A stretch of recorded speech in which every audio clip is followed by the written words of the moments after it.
Después, no, hay que contar bien la historia, pero yo no creo que hay que poner, por ejemplo, a hablar a los muertos, que hay que inventarse situaciones, no, es más, la realidad nuestra supera con creces toda la fantasía de cualquier escritor. Entonces, como alguna vez le escuché decir a García Márquez, en Colombia para escribir buena literatura y buen periodismo se necesita imaginación de notario. ¿Cuánto de ficción? No, nada, de ficción nada. Eso estaba oyendo también con atención. No hay que confundir la ficción con la imaginación. Ficción en la crónica ninguna, porque evidentemente se trata de periodismo. Vuelvo y digo, no hay que olvidar que el origen de las cosas es el periodismo. Los hechos, como decía Hemingway. A mí denme hechos. Imaginación sí. Imaginación ¿para qué? Para muchas cosas. Para organizar el trabajo, por ejemplo. Para escoger lo más atractivo. ¿Cierto? Lo más atractivo de la realidad de la crónica que debe ir adelante para saber cómo describir un hecho que ocurrió, pero ficción no. Entre ficción e imaginación hay la misma diferencia que entre imaginación y fantasía. A ver, yo creo que uno puede construir una crónica en torno con la estructura, porque es tan amplio el género de la crónica, es tan poco corsetudo, que uno puede construirlo con la estructura de un guión cinematográfico. Está recurriendo a un hecho imaginativo, pero no está perturbando la realidad, no está creando fricción. Uno estructura su cosa. Y otra cosa que me parece interesante que decía Juan José, que yo siento que interpretando es como el hecho mismo del cubrimiento. La mirada del cronista, que es ahí donde está el lindero entre la ficción y la realidad y la crónica. La mirada del cronista nunca es una mirada como la del, ¿qué te digo yo?, el reportero que cubre una fuente, que es prácticamente una mirada, digamos, en un ángulo de 30 grados, porque está totalmente imbuido de su fuente. La mirada del cronista es de 180 grados. El cronista llega y mira para todos lados y de repente la crónica no es el objeto pánico que él desea contar o que vino con esa predisposición, sino que es un objeto lateral. En ese sentido, como la mirada es tan grande, Heriberto, de repente la imaginación que pareciera que fuera una ficción es producto de contar toda esa cantidad de elementos grado a grado que el cronista se pilló. Ahí está la diferencia, yo siento yo. ¿Y qué tal los ambientes, por ejemplo, las atmósferas que una vez... Eso es claro, eso es fundamental en la crónica. La descripción, el escenario es fundamental. Pero es que no solo escenario, es que una crónica es una combinación, escenario, voz del personaje, lugares, precisión, exactitud. Y lo más importante de todo, yo creo que ni siquiera el problema es imaginación o ficción, el problema es sensibilidad. La otra mirada, pues otra mirada a la crónica y el reportaje lo daremos en la próxima semana, otra media hora con don Juan Gosaín y don Antonio Morales. Los esperamos.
Bienvenidos a Media de Medios, media hora de reflexión sobre los medios de comunicación. Continuamos nuestra conversación de la semana pasada con don Juan Gosaín y don Antonio Morales, dos exponentes, maestros de la crónica y el reportaje en Colombia, además de ser novelistas.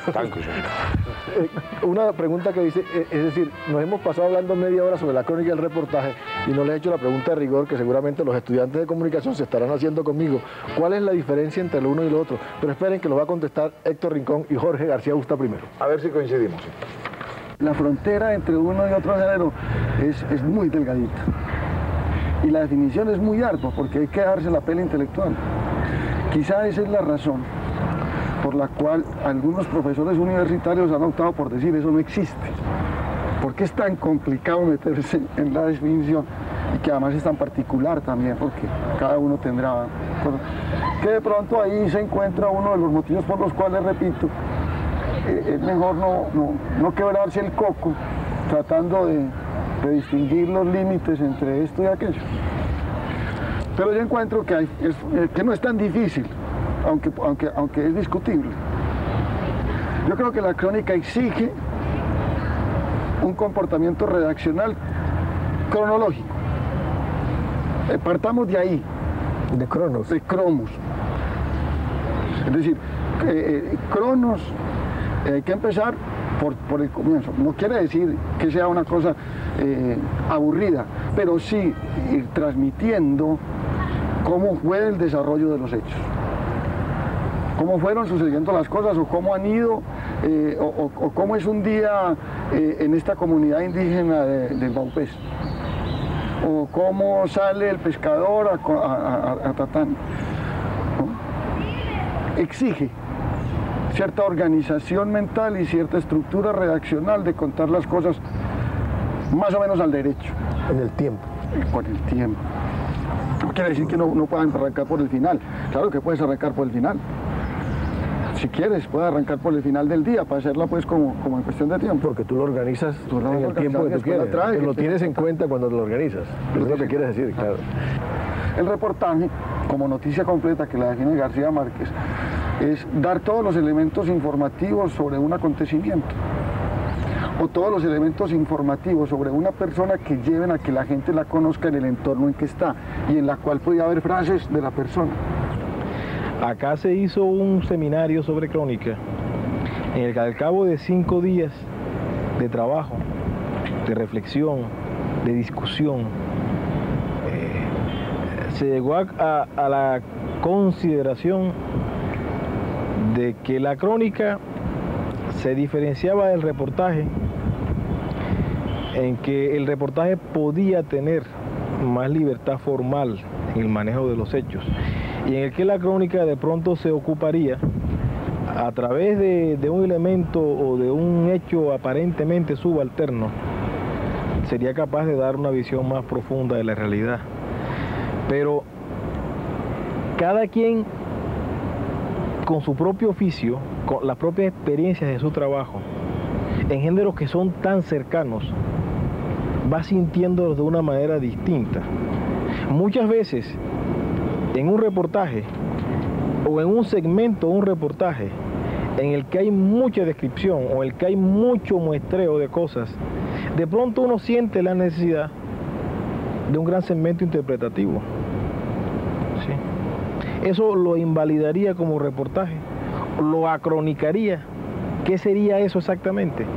No es difícil definir una frontera entre estos géneros cuando ambos se alimentan de las técnicas de la novela de por sí indefinible. Pero si eso es lo que estamos viendo. Héctor y García Busta, tal como nos habría pasado sin duda alguna a usted, Antonio y a mí, están intentando hacer la definición y no han definido nada. No sé, ¿qué no es posible? No es posible. ¿Usted ha visto algo más complicado que todo eso que hemos oído? No. Yo creo que en el periodismo las cosas absolutamente categóricas, alinderadas, son la noticia, la entrevista y lo demás. Lo demás es, llámelo crónica, llámelo reportaje, llámelo como lo quieras llamar. Periodismo literario lo llaman hoy en los Estados Unidos. Felizmente, ¿no? Bella definición. Neoperiodismo lo llamaron en sus tiempos. Una definición que a mí me gustó siempre muchísimo es paraperiodismo, que es ese periodismo paralelo a la realidad. Pero salvo la noticia, que es el hecho escueto, salvo la entrevista, que es la transcripción escueta de un diálogo, salvo eso, lo demás es indefinible. Yo no me meto en ese enredo de intentar, no hay la menor posibilidad. No, yo creo que habría otra óptica para mirar ese cuento, y es que yo siento que la crónica no es un género. No es un género, es una multiplicidad de géneros que se va transformando en la medida del cronista. Incluso, o sea, una crónica puede no empezar, puede no acabar, ¿cierto? Igualmente yo pienso que un reportaje también no es un género, es una multiplicidad de géneros donde puede haber, por ejemplo, tal vez en el reportaje eso no sería como tan válido, el elemento del diálogo, el elemento dramático del diálogo, puede ser teatro, puede ser cualquier cosa, es un neogénero que se va multiplicando y se va recreando permanentemente. Como la novela. Es que la novela es eso, sobre todo la novela negra de la que usted hablaba hace un momento. Pero fíjese que es una multiplicidad de género en donde ni siquiera le hemos agregado otro, que también es válido en la crónica. Porque en la crónica, como en ciertos estilos de lucha libre, cuando anuncia el señor ese que está en el centro del ring, se vale todo, ¿no es cierto? Todo es posible. No hemos hablado de la opinión. Hasta la columna de opinión tendría forma de caber dentro de la crónica. Claro. ¿Cierto? Tiene el diálogo de la entrevista. Y a la inversa, Juan, un editorial podría ser parte de una crónica. Claro. Si tú le haces el puente y la manera de entrarla. Todo depende de la forma de mezclarlos, pero la crónica es todos los géneros periodísticos en uno solo. Todo lo que a uno se le ocurre es posible en una crónica. No olvidando, caramba, yo estoy muy terco desde la semana pasada con esto, no olvidando que esto es periodismo y que su materia prima de la que se alimenta son los hechos reales. Del resto, lo demás es válido todo. Otra cosa que te quería comentar, Heriberto, García Busta hablaba de la libertad en el género y si mal no entendí, él consideraba que el reportaje era un género más libre, en ese sentido de pluralidad de géneros. Yo pienso que es al revés. Al revés, claro. Es mucho más, si de alguna manera podríamos definir, que yo sé que es una tontería el reportaje, es que tiene lo que se dice popularmente pies y cabeza. La crónica, por fortuna, no tiene ni pies ni cabeza. Sí. Y en un sentido no peyorativo, ¿no? Sí, exactamente. Volvamos a la crisis de la crónica y el reportaje. Muchos estiman, y volvamos a oír a Héctor Rincón, que dice que no hay buenas crónicas porque no hay buenos cronistas y responsabiliza de eso bastante a las universidades. Porque la universidad o la facultad de comunicación tienen de pronto, son como politécnicos, enseñan demasiadas cosas y a los muchachos les salen creyéndose el cuento de que como estudiaron un poquito de literatura pues saben de esa mierda, y cine pues saben de cine, y guiones de televisión pues saben de televisión, y escribir pues desde luego, y relaciones públicas también, y hasta fe se da ahí en el pensum de comunicación social. Entonces eso mata la curiosidad porque los no se las despierta, aunque pudiera, ¿no? Lo que debían transmitir en la universidad son dudas. Entonces transmiten una cantidad de certezas por las cuales los muchachos creen que se las saben todas. Y como decía Luis Alberto Álvarez, un crítico de cine que se nos murió hace poco, esos muchachos de comunicación social salen sabiendo de todo, pero de nada más. ¿Qué opinan? Qué bella definición la final, ¿no? Es la definición del humanismo. Salen sabiendo de todo, pero de nada más. Bueno, no, yo no dejaría la cosa en el solo límite de las 4 paredes del aula de clases de la universidad como Héctor. Yo insistiría en algo que dije la semana pasada. No hay cronistas porque no les publican sus crónicas. Y no hay crónicas para publicar porque no hay cronistas. A mí me parece que hay que romperlo como todo círculo vicioso. En algún lado hay que darle un machetazo. Y debe ser en los periódicos, es decir, en los medios. Si no fuera porque me da tanta pena parecer un capitalista salvaje del periodismo, yo diría que toda demanda genera una oferta. Si los periódicos salen a decir, y las revistas, cronistas, consígueme cronistas, necesito cronistas, va a haber unos bárbaros al principio, pero lógicamente se va haciendo escuela y se va depurando. El Tiempo, el diario El Tiempo, en una formidable idea, bella y noble y generosa idea, creó una escuela de cronistas. Incluso algunos colegas, entre ellos yo, hemos ido allá a charlar con los estudiantes, pero lo más bello es que no le publica las crónicas a los alumnos de esa escuela propia. Entonces habría que escribir una crónica en El Tiempo que se llama de cómo a los alumnos de nuestra escuela no les publicamos las crónicas. Eso es una enfermedad crónica. Otra de las razones... Pero interesante crear una escuela de crónica en el seno de la propia redacción. Otra de las razones de la crisis, y que yo abuso pues de su confianza para preguntar, es en el caso personal, ¿por qué se fueron ustedes de la crónica? Porque una de las tesis es que los otros medios se los secuestraron. Se los llevó la televisión, en el caso de Toño, y se los llevó la radio, en el caso de Juan. ¿Por qué dejaron de hacer crónicas? Pero fíjate una cosa, eso es bien cierto, nos absorbieron los llamados medios electrónicos, pero yo sí creo y he tenido una pequeña experiencia en el sentido de que la crónica puede traspasar el umbral de la palabra escrita. A mí me parece que se puede hacer crónica en radio y Juan la ha hecho, de hecho. ¿No? En sus tiempos de Caracol, de cuando era corresponsal en Barranquilla, yo ya me acuerdo de las maravillosas crónicas. Exacto. Y en televisión, el pasado también ya no lo hace. No, sí las hago a ver. No con la frecuencia que debiera. Sí. En la India hice un viaje exclusivamente solo para hacer crónicas de radio. Y en ese caso, yo creo que el terreno de la televisión es absolutamente ideal para la crónica, porque uno ya tiene los tres elementos que no tenía en el texto escrito y que quedaron al libre albedrío de la lectura del lector, que es que uno tiene un oído permanente, un sonido, y tiene una imagen permanente, además de una carreta, de un texto escrito y construido de alguna manera con esa inflexión literaria que siempre debe estar inmersa en la crónica. A mí lo que me parece es que se ha despreciado al cronista y no se ha hecho el traslado del cronista a esos medios electrónicos, respetando también a ciertos cronistas que solamente les interesaría o les interesó en su época trabajar solamente para la prensa escrita. Pero te quería agregar una cosa que se me quedó. Es una bella apreciación que consiste en que en Colombia todavía, como en los años 20, hay gente, especialmente periodistas, colegas, que siguen creyendo que periodismo es periódico. Sí. Es lo que está diciendo Antonio y me parece formidable. No hemos hecho el traslado mental. No hemos dicho también hay crónica en televisión, hay crónica en radio. No, todavía seguimos creyendo que crónica es sinónimo de palabra impresa. Y se hacen de manera muy distinta, porque son medios totalmente yo quisiera agregar una cosa al tema anterior, que se me quedó ahí entre el tinterillo, y es el tema que Juan soltó la palabra, pero no nos agarramos de ella, que es el humanismo. ¿Por qué? En las facultades de comunicación, evidentemente, como decía Rincón, es prácticamente un politécnico, pero yo siento que el material fundamental, tanto de la noticia como de la crónica, como lo que sea, es el hombre. O sea, el material fundamental del periodismo a lo largo de la historia ha sido el hombre. Las facultades de comunicación deberían ser de alguna manera facultades ligadas al área social y al área humanística, tan humanísticas como, ¿qué te digo yo?, como la antropología, como la filosofía, como la sociología. Eso no existe en las universidades.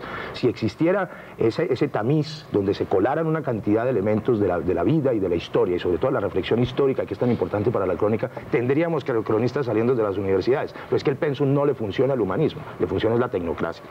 Ni tampoco es fácil pensar que eso se puede lograr en las universidades, porque sería tanto como suponer que la universidad lo puede enseñar a uno a escribir. Un cronista es un escritor, así, básicamente. Pero le daría la historia y le daría unos elementos intelectuales, una formación humanística. Que es lo, periodista es un humanista, por Dios, tiene que serlo.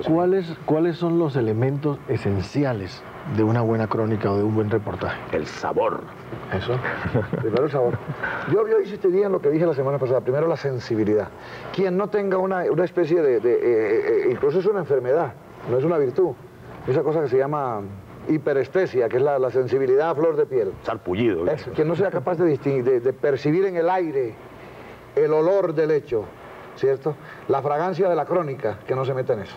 La sensibilidad para poder ser receptor de una crónica. El alma, ¿no? El alma de la crónica es eso, la sensibilidad, la flor de ¿cómo llamaríamos esto? La flor, la esencia, la almendra de la crónica es la sensibilidad.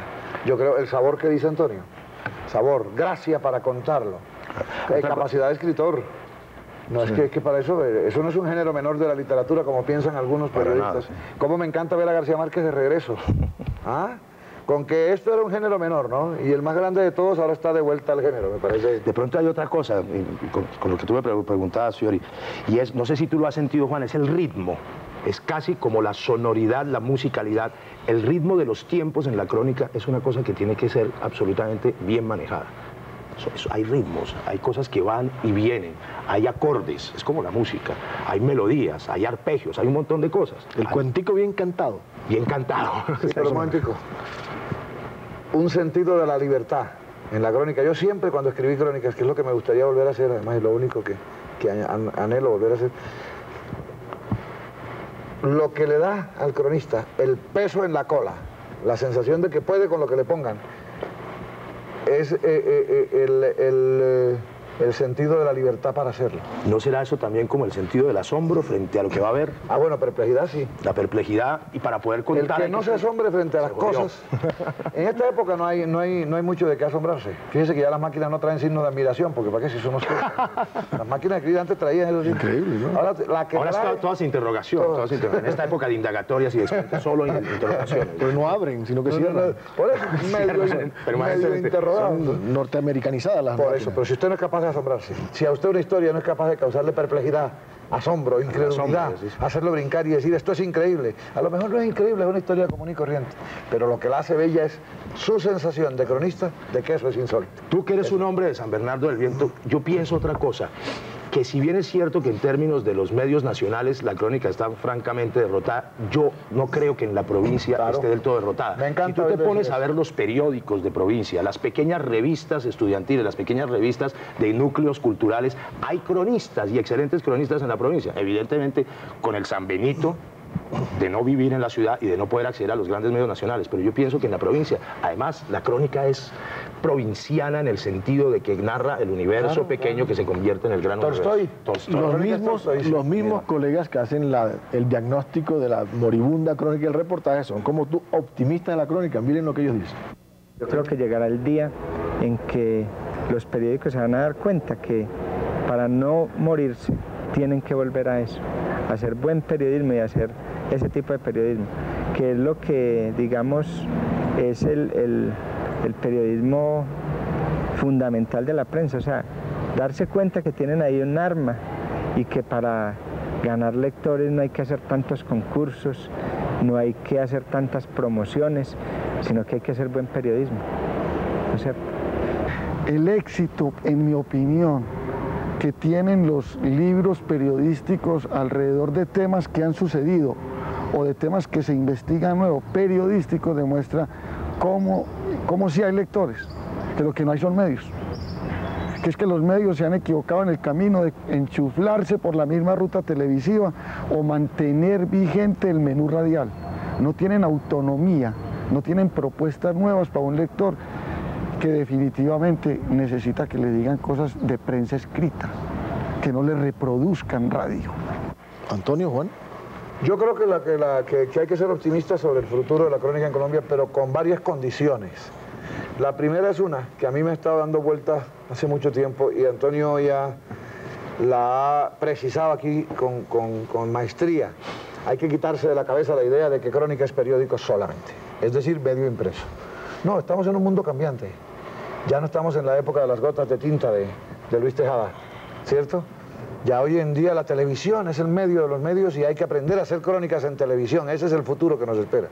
Hay que aprender a hacer crónicas en radio. Hay que retomar la idea de hacer excelentes crónicas. En internet. En el computador ese. Sí, lo que hay es que cambiar la idea de lo que era una crónica, pero hay que seguirla haciendo. Cuando tengamos un concepto más universal como es el mundo de hoy, un concepto más ecuménico del periodismo, no solo del periódico, tendremos un concepto nuevo de la crónica y ahí podremos cambiar. Y entonces esos muchachos de hoy que son tan electrónicos, los que estudian en las universidades, todos quieren trabajar en televisión, entonces verán que pueden hacer crónica en televisión y eso lejos de limitarlos, lo que le da es un nuevo campo de trabajo en la televisión. Me parece que ese es el futuro verdadero de eso. ¿Cuál es el reportaje que usted siempre ha querido hacer y no ha podido hacer? El reportaje que siempre he querido hacer, de pronto darle la vuelta al mundo por los puntos que yo quisiera ir uno tras otro y contar eso. La típica libro de crónica de aventuras. La vuelta al mundo, Julio Verne, sí. Sí. ¿Cuánto? Salgari. No, yo no. Yo lo que quisiera es el cubrimiento, estar ahí para cubrir con un gran reportaje todos los detalles del golpe de Estado en el Vaticano, eso sí me parece. En serio, derrocado el Papa, asume el cardenal... asume la Guardia Suiza. La Guardia Suiza se toma el poder. Exacto. El Papa se asila en Colombia, ¿no le cuento? ¿Dónde más se asila un Papa sino en Colombia? Le cuento que el reportaje que siempre ha querido hacer Fabio Poveda ya lo hizo. Es decir, lo hizo con Fidel Castro en 1971, pero no le gustó. Que es que no le dije, no le pregunté tantas cosas que se le podían preguntar a un jefe de Estado como Fidel Castro. Yo me quedé, primero no tenía conocimientos políticos, yo le pedí de política internacional, yo le pedí aquí a algunos amigos que me hicieran un cuestionario. Cuando iba para La Habana por primera vez me dijeron que no creían que yo pudiera encontrarme con Fidel Castro, que pudiera entrevistarlo. Y me limité a hacer una crónica de tipo humano, de ese hombre que había sido nuestro guía, que había mostrado tantos conocimientos, ese hombre, ese líder. En dos reportajes que me los compró, fueron publicados en Diario del Caribe y los publicó El Tiempo. El Tiempo lo tituló 4 horas en un campero con Fidel Castro. Desperdicié, perdí 3 horas, fueron 3 o 4 horas, pero las perdí completamente con Fidel Castro, porque hubiera podido hacerle el gran reportaje, y no lo hice. Y Fabio Poveda lleva 25 años tratando de hacerle un nuevo reportaje a Fidel Castro, cosa que a mí me parece improbable, que él nos diga por qué. Le he escrito cartas a Fidel y no he podido. No he podido. Yo escribí una tontería en uno de mis reportajes de Fidel Castro. Escribí una tontería, una estupidez, tal vez producto de esa edad. Yo dije, yo hubiera podido asesinar a Fidel Castro, porque dije estúpidamente que cuando me monté en el carro detrás, que yo tenía una grabadora grande, se lo hubiera podido acomodar en la cabeza. Una estupidez. Entonces, un periodista llamado Bobby Salamanca, un gran narrador cubano, yo le dije que le había mandado los periódicos a Fidel Castro. Me dijo, ten la seguridad que los recibió, que los leyó. Se cuentan muchas historias en torno a la memoria prodigiosa de Fidel Castro y todo eso, y a lo detallista que es.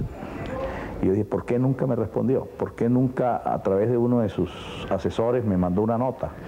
Y yo le decía a él, y me contó esta historia de el emperador Napoleón. Dice que un día lo estaban afeitando y que el peluquero con la navaja se la puso aquí y le dijo, pensar que su vida está en sus manos, en mis manos.